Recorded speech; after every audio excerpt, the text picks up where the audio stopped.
La guerre qui continue aussi dans l'est de la RD Congo avec une attaque dans la ville de Goma, le chef-lieu de la province du Nord Kivu. Selon l'ONU, 3 personnes ont été tuées et Emmanuel Macron a confirmé qu'une humanitaire française faisait partie de ces victimes. Reportage à Mani Alimassi, Dadi Songo-Ozo et Golnouch Barzegar.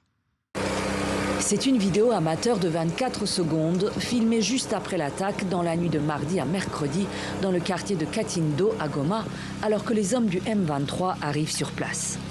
Quelques heures plus tard, de la fumée s'élève encore du toit de la bâtisse en partie endommagée par l'attaque. Alors que les secours s'activent sur place, des responsables civils et militaires de l'Alliance Fleuve Congo M23 inspectent les dégâts. La déflagration survenue en pleine nuit a secoué le quartier tout entier. À 4 heures du matin, on a entendu une première explosion, comme si quelque chose était tombé dans le lac. La deuxième explosion a touché cette maison. Et même là-bas, dans notre espace pour les jeunes, les tôles ont été emportées par la pression de l'air. Aucun débris de projectile n'a été identifié à ce stade, mais des bruits de drones ont été entendus par de nombreux habitants. Les drones sont arrivés et se sont abattus sur cette maison et ont provoqué la mort d'une employée des Nations Unies qui se trouvait à l'intérieur. L'attaque a fait 3 morts, dont une humanitaire française de l'UNICEF et 2 civils.